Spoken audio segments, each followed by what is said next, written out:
Biz bulunuruz Komrat'daki Dolay Poliklinika'da nerede geçen cuma günü akşamleyin stomatologiya kabinetlerin birisinde oldu ateş. Bugünkü günler ta sebep dil belli. Komrat yangından kurtarmak hizmetin komandiri Igor Evradi haberledi. Anya Çiçek ayın 8'inde kablettiler haberi yangın için Komrat kasabasının Pobeda sokağında Komrat Sağlık Merkezi'nde. Operatif grupamız çıktı yangının yerine. Дежурная смена выехала на пожар по сообщению на двух пожарных отделениях. Bugün işte bulunan brigada çıktı yangına haberlere göre. 2 yangını söndürmek teknikayla. Bu KAMAZ hem de avtolesnica. Grupaya girdi 8 kişi. Geldik yangın yerine 5 minut 9'a. Da çekettik söndürme ateşi. Yangın oldu 6. katında stomatologiya odasında. Söndürme yangını harcandı 8 ton su.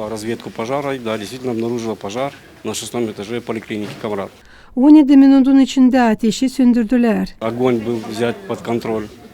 И ликвидация наступила 20-26.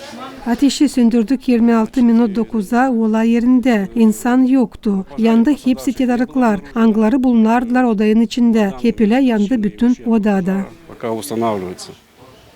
Значит, в результате пожара сгорело все имущество и оборудование, находящееся в служебном кабинете. Ну и сам кабинет выгорел. Bugünkü vakıda yangın olayın sebebi hem kayıplar belli edilirler. Polina Barbova, Vlad Tabachuk, Maria Kazak, OGRT haberler.